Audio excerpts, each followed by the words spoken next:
Lead me to some soul today. Oh, teach me Welcome, what everyone, just to what episode to number say. 40 of a series of episodes that we're calling Leading Others to Christ. Those of you that have been listening and watching know that during these episodes, we'll be focused on evangelism. And one of our goals, and we're finding that we're adding to our goal list every week, it seems like, but one of our goals is to stir us up to try to get Christians around the world fired up again, but especially fired up to love and good works, but especially in the area of reaching our family or friends and neighbors with the gospel of Christ. My name is Dan Barker, and I preach for the Creekside Church of Christ in Franklin, Indiana, which is about 20 miles south of downtown Indianapolis. And I also serve there as one of the shepherds. Those of you that know me, I have this little routine that we've been doing every time. We might change it up as we go along, but those of you that know me know that I'm passionate about our topic, passionate about evangelism. And I have been ever since I obeyed the gospel in Owensboro, Kentucky when I was 21 years old.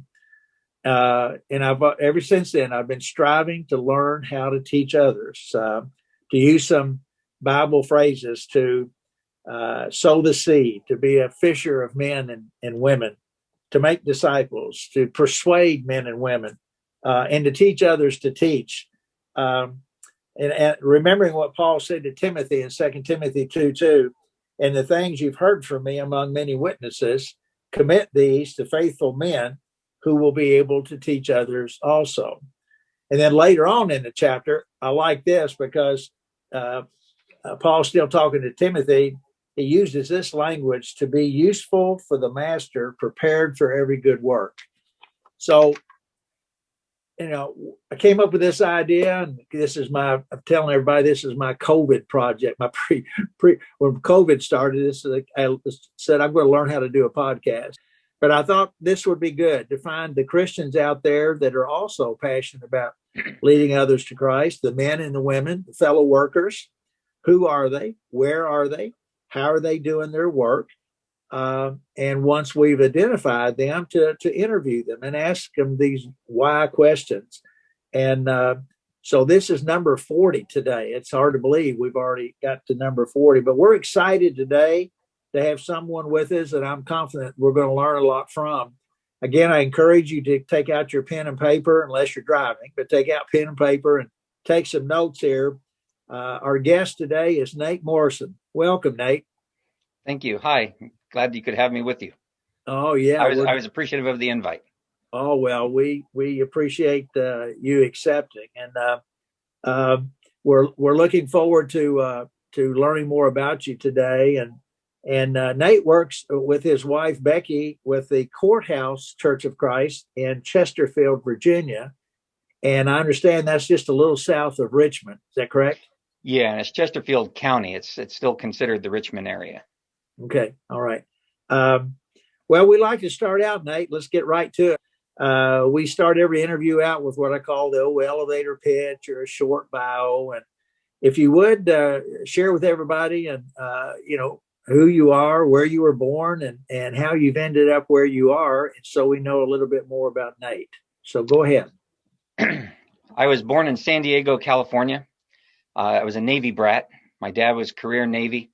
He ended up retiring after 30 years in the Navy as an E9 Command Master Chief. So I moved around quite a bit growing up. Ended up from California to Texas to Colorado, from Colorado to Washington State. And in Washington State is where I kind of became an adult. My childhood was spent spread out, Colorado, Texas, that kind of thing. But in Washington State, it's where I met my wife, Becky. She was going to school in Portland. Her family's from Alaska. And I met her through her cousin, who was also my best friend at the time. And we still are best friends. We're still in contact today.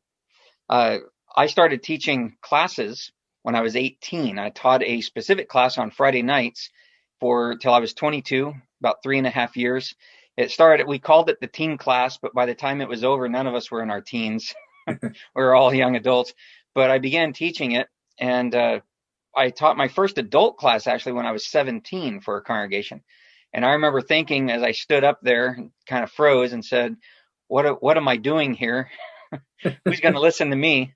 But then when I was 18, I was asked to lead this class. And on Friday nights, I led a class we had teens coming in from a 50-mile radius from different congregations. And after a year of that, a good friend of mine joined and became a co-teacher with me. And we both shared the exact same goals, and that was to teach them their roles in the church, both the young ladies and the young men. The young men that wanted to, we would teach them we encouraged them and taught them how to lead public prayer. We taught them how to lead singing. If they wanted to do a talk, we heavily encouraged that and would work with them, and then they would do a devotional for that one Friday would be their devotional, and we were helping out. And as people went back to their respective congregations all over the place, more and more kept coming. So it was a steady stream of young people for about 3.5 years there.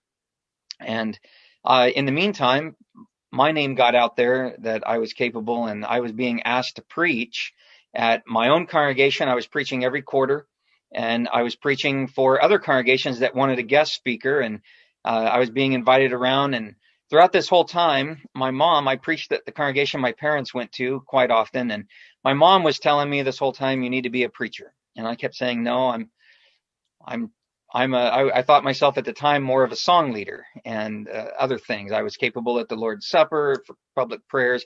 I said I was a servant in other ways, but that was my focus during those classes.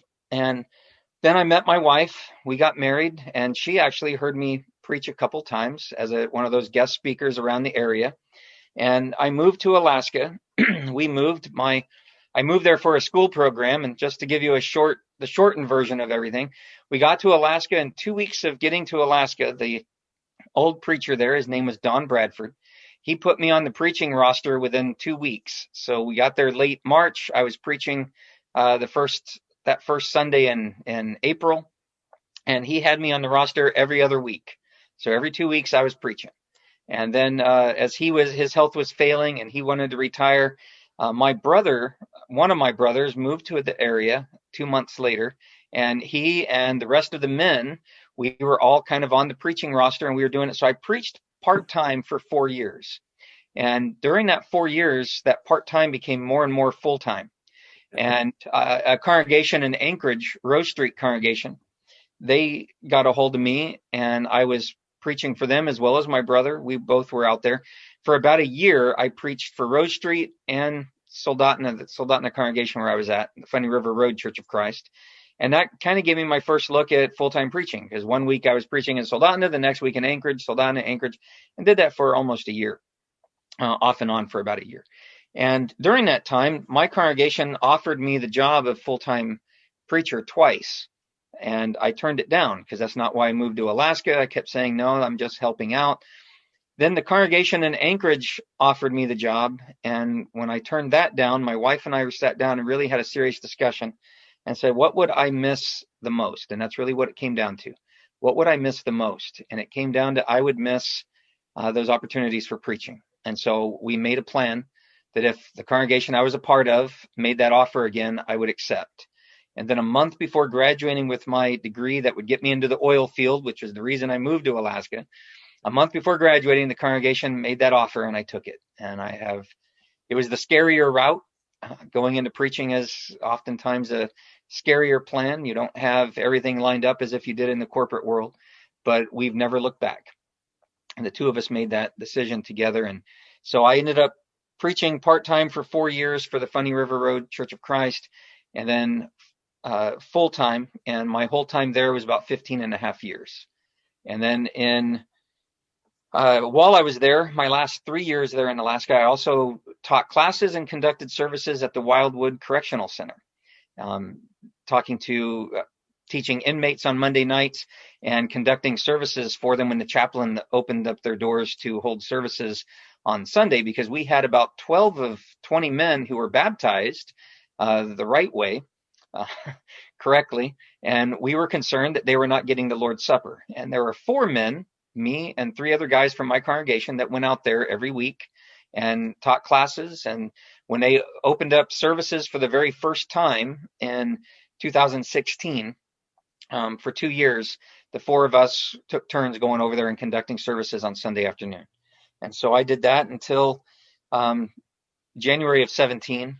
And then in 2017, I got an offer to move to Richmond, Virginia. I took that offer, and they imported me and my family all the way across the country from Alaska to Virginia. And I've been working with the Courthouse Church of Christ since September of 2017. Wow. That's it is fun to try to think about what part of my story do I want to tell, right?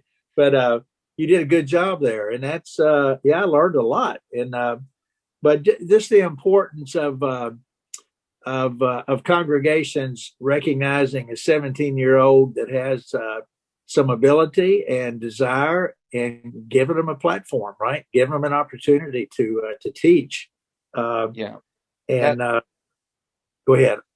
That congregation in Alaska, when they hired me to be their full-time preacher, I told my wife I had a hard phone call I had to make. My mother had been telling me for years, you need to be a preacher. No. And that Sunday night, after they hired me as the full-time preacher, I called and had to tell my mom the hardest 3 words a son ever has to tell their mother. You were right. She's been proud of me ever since. I was going to say, I bet Mom was jumping up and down. She was probably so excited. That's such a good story.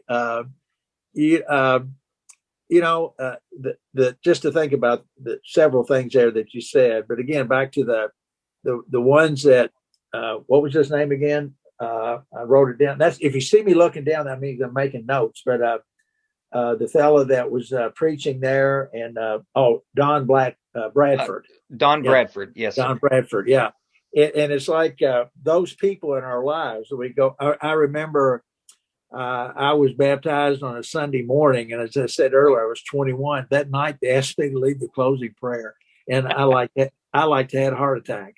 Deer in headlights. Yeah, I was like, I don't know. I have no idea what I said, but that was a little too quick.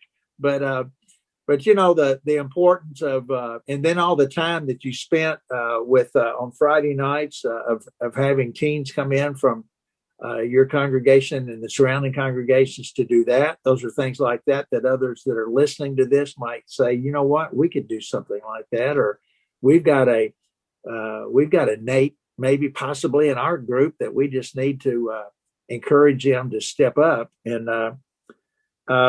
let's do this real quick. Becky, all right. How important is your spouse to your work? We are a team. And like I said, we made this decision together. I didn't just say, I'm going to quit my job and become a preacher. I'm going to stop pursuing what I went to school for all these years and be a preacher. We had talked about it, and she, I mentioned my mom saying you should be a preacher. Yes. My wife was really my greatest cheerleader. It was either to say, oh, that's my mom, she's biased, but my wife, Becky, was my biggest cheerleader all through those years in Alaska that I was preaching part-time, and she helped me in that. There was a period of time I separated my shoulder, and I had my arm in a body sling, and I couldn't type. She wrote my outlines for me. Wow. I dictated, and she typed my outlines for me. She's been instrumental in my career as a preacher. Well, we haven't met, obviously. You tell Becky we're proud of her, and to keep up her good work. I sure will. My wife has been such a key factor in my life. We're a team as well. And sometimes maybe we don't give them enough credit. I'm guilty of that. But we need to keep doing that. Alaska. I've never been to Alaska. I'd love to sometime. But so just tell us, I want to go other places, but tell us a little bit about the church in Alaska. We were a small group. When we first moved there were about 20 people. When Becky and I left in August of 2017, even after we left, they still would have had about 40 members. So they were about 44 strong when we left. And Becky and I have been married now about 19 years. This year will be our 20th. We have 2 children, 15-year-old daughter and a 13-year-old son. And at the time when we told them we were moving, it was hard on them. They were both born and raised in Alaska, and it was tough on them. It was tough on my in-laws, Becky's parents, who are still there, and they were members of that congregation. It was hard on the congregation, but we all parted as friends, and the work there was good. I kind of owe my career to them, giving me that opportunity to preach, and then I was teaching Bible classes, and just I felt God grooming me. Looking back, God was grooming me for all those times, and including working for the congregation in Anchorage, giving me my taste of full-time work, what that was going to look like week to week. All of that helped make that decision when the congregation offered me the job in 2006. Well, God was grooming you to get you better equipped to do what you're doing today. And it's an ongoing process. I'm 74 and I'm still a work in progress, but I know you started out, I think my notes are right on this. You were a kind of a tech guy, right? And I didn't know it was in the oil industry. I actually worked offshore in the Gulf of Mexico. I thought I'd throw that in there real quick. Moving from Kentucky to Louisiana, and then it was a summer job while I was going to college down there. And actually I was assistant basketball coach at University of Southwest Louisiana, and they got me a job working offshore. And I went, what is that? And I learned real quick what that was all about. But shift work. Shift work. We'll talk about that later. But you're a tech guy, right? Your degree was in process technology. Not tech in the way that you're looking at. It was process technology is the degree I hold, but it was to get me to be an operator in the oil field. Basically and it would work in any job, not just oil field, but anything with an assembly process, anything with an assembly line. Some of my classmates that graduated went on to help. They worked for computer companies, assembling computers, or auto companies, or plastics, or quarry, anything with an assembly line. What I was being trained to do was what they called an operator. And it was you were responsible for the oil from the ground, all the way from the ground through the facility to the business line. And my father-in-law worked for BP, and he was up there. And I got to work for BP as an intern for the summer of 2005, and got to go up there and see and touch and do the job I was in school for. And that energized me to try to finish my degree. One of the things that we have run into here with this COVID and congregations, and this has come up with almost every interview of just how congregations have changed or in the process of changing and learning how to use technology, and how important. Let's just talk about this real quick. How important is technology today in the subject of evangelism? I think it plays an important role. Like you said, you and I were talking, and you mentioned how when COVID hit, you had to jump out of your comfort zone and get on Zoom to teach a Bible class. We found ourselves in the same position when COVID hit, and the world was all of a sudden kind of new. Beginning March 15th is how it was for our congregation. Going forward the next couple of weeks, I know me and many other preachers here in this area, Zoom became our friend. We began teaching Bible classes, teaching sermons on it, recording things like that. And my congregation had started live streaming back in January of last year, January 2020, before all this happened. And so when we came back in May during our state's phase 3, as they called it, we picked up live streaming as well. So we were still teaching Bible classes on Zoom. We were live streaming our services, and technology is wonderful in this time period right now that allows us, even though we can't see each other, to be together that way. It's not, and I have stressed to my group and other groups, it's not the assembly, but it allows. We started live streaming for our shut-ins. We had a great number of people that were not able to assemble with us, and it still allowed us to encourage them. And technology allows us to do that today, to reach out to those that are for whatever health concerns, or if they're sick, that they're still shut in. We can teach Bible classes that we never even thought of before using Zoom, and live stream our services. We used to just live stream the sermon. What changed is now we live stream the whole service from beginning to end. And that's something new for us that we started last May. Well, that's good. Yeah, the possibilities, I think, are just continuing to, innovation, and some things have come up just in doing these interviews that we're looking at some other things and some new goals that have popped up here of things that we could possibly do. I've been doing this every time, Nate, where I've been calling it a conversion story. Would you share with us somebody in your past that that you studied with that ended up obeying the gospel, and just share a little bit of that with us, if you would. Well, obviously, I would want to brag about my two kids. They both obeyed the gospel within 3 months of each other. But when you and I had talked earlier, you had mentioned a unique situation, and I had one that immediately sprang to mind that's very memorable. So let me talk about that. Good. In Alaska, we had a young lady whose husband was not a Christian. She was a member, and her husband was not a Christian. And we had talked with him. He had talked to his family, her family members who were all members there. Excuse me. And he came to services. He'd come with her. But if we had a gospel meeting, it was hit or miss. He came or he didn't come, or we wouldn't see him at all. And there were long bouts of time that we wouldn't see him at all. And then he'd all of a sudden show up. But he was at all our get-togethers and gatherings. He was there, and he was a really friendly young man. Well, then we had a gospel meeting with David Hallbrook, and it ran from a Sunday to Sunday, which was a little different. But on the Friday night of that meeting, and let me say, this young man came for the first time. He came to every service during this gospel meeting, and he had not done that previously. He might attend here and there, but not the whole service. Well, he had attended every week.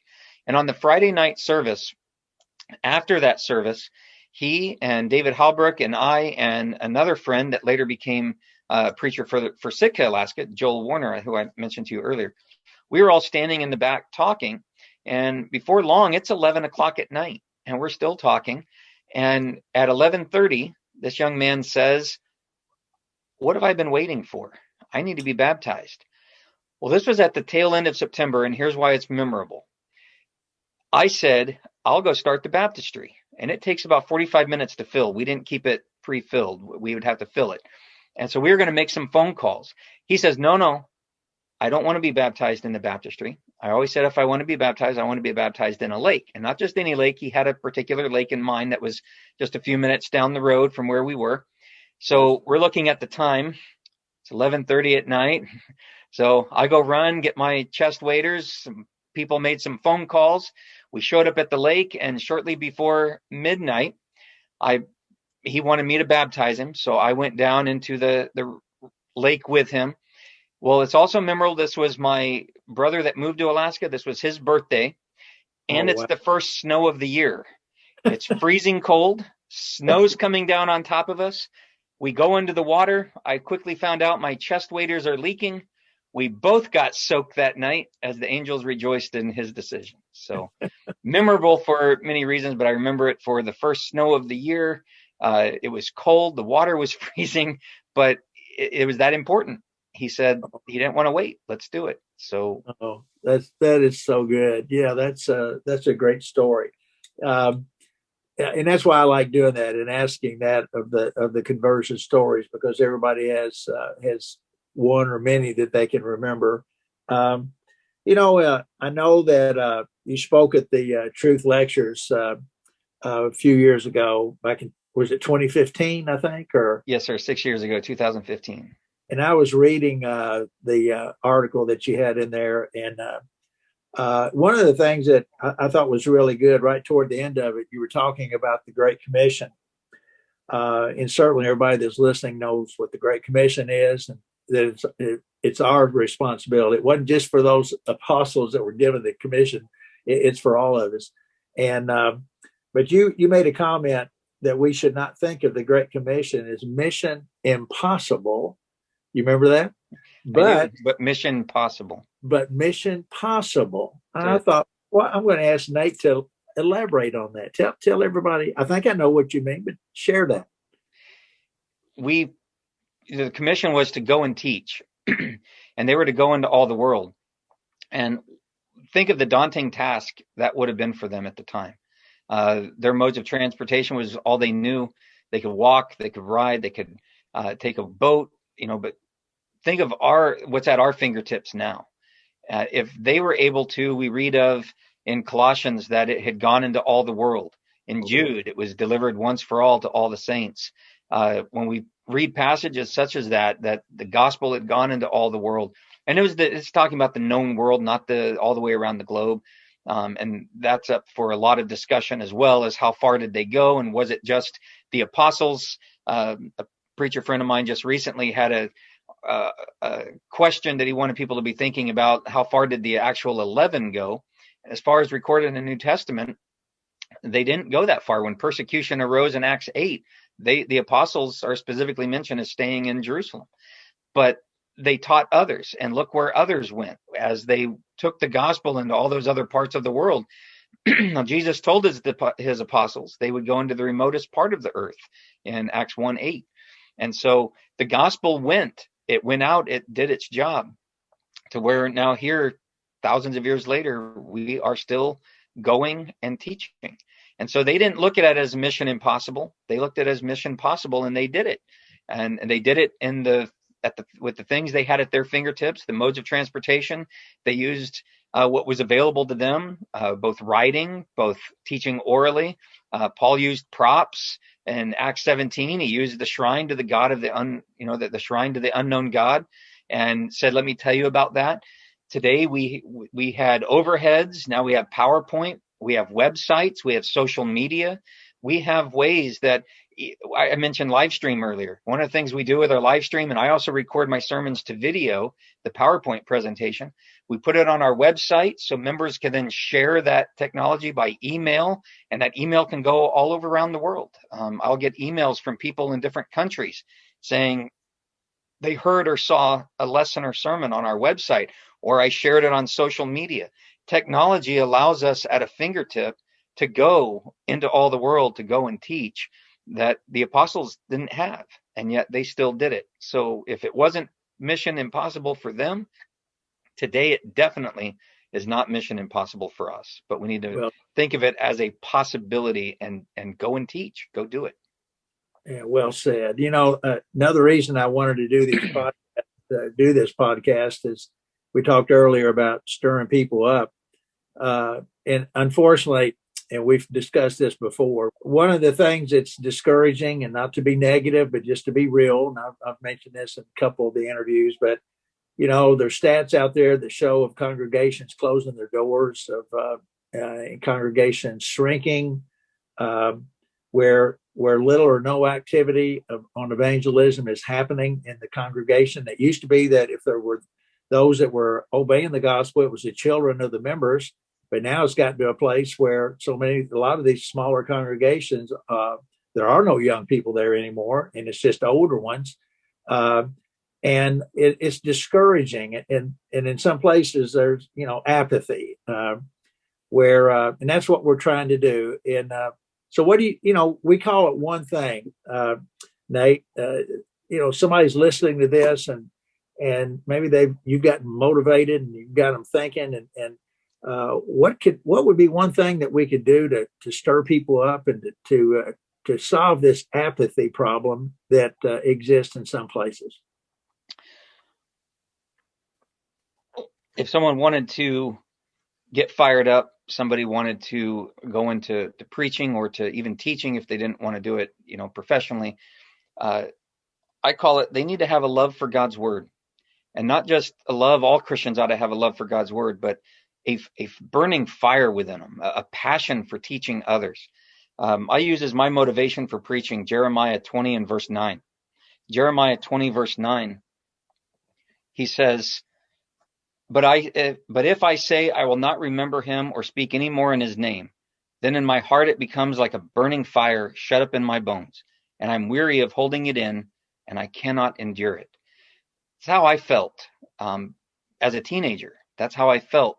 That's why I started teaching, and then taking the preaching opportunities that were there, and then finally not looking back on a career in the oil field and becoming a preacher. I felt that fire within me. And so you have to have that love of God's word that fuels that fire, that passion for teaching others and seeing them succeed. Now, I have a friend here who would say that the one thing they need is a wife who would make baked goods for the brethren. But Oh, it's we could talk about it for a long time, but you're right. We have to have a love for lost souls. We have to actually know that this is real. I mean, they're family and friends and neighbors that are going to be lost, and we perhaps might be the only one that would ever pull them out of the fire, if you will. But yeah, I've always loved that passage there in Jeremiah 2. That burning that's in us. So if somebody wanted to reach out to you and say, "Hey, I want to know this guy some more," would you be willing to share some contact information if somebody wanted to reach out to you? yeah, absolutely. They can get a hold of us on our website, courthousechurchofchrist.com. From there, if they submit a question, it'll go to my email, or they can email me directly at nmorrison1939@gmail.com. And I'd be happy to share my phone number if they were to reach out to me that way, or I'm on Facebook. I made sure my page is public, so they can find me, Nathan L. Morrison, on Facebook. And they'll know it because it'll say I'm the evangelist for the Courthouse Church of Christ in the Richmond, Virginia area. So good. So good. Well, brother, I look for, Lord willing, I'll get to meet you one day in person. But thanks for sharing your story today, and keep up your good work. Again, tell Becky thank you. I'm going to give her all the credit for this. No, I do. Yeah, I tell her she's the perfect preacher's wife. That's great. That's good. But keep up your good work there, and I know you are. But because one last thing, I know you said on Friday mornings, because you had to hustle to get on Friday mornings. Share with everybody what you do with your. It's not, you don't call it a new converts class, but it's back to basics, I think is what you called it. Share with everybody what you do on Friday morning. On Friday morning, it started 2 years ago. We had some new converts, and it started out as a new converts class, but then we had other members who were interested in that and wanted to attend, and I didn't want anyone to feel left out. And I thought it'd be great if mature Christians attended as well, to encourage those new converts. And so I changed the name from a new converts class to a back to basics class, where we spend time talking about the truth. And we've had a whole bunch of different topics over the last couple years that we've delved into. And we just wrapped up a class this morning on the John Moore book, Searching for Truth. We've been studying that the last several weeks, and we just finished that and are going to begin a new study. And I've got Christians that join this class from all different maturity levels. And so it's great, and a great encouragement for the new converts. So I didn't want anyone to feel excluded, or for people to say, I can't go there. I'm not a new convert. I've been a Christian all my life, or how X amount of years. So I've opened it up for anyone that wants to come and study with us. And so we do it on Friday mornings. And that's what I've been doing for the last 2 years or so. Good. Again, we're looking for ideas. We're looking for things that can get people motivated, and several things there. Some really good things that you've shared with us today. So again, thank you so much, and keep up your good work. And we really do appreciate you. And thanks again for taking the time to do this interview with us today. Thank you for having me. I enjoyed it. Yes, sir. Thank you. Melt my heart and fill my life. Give me one soul today.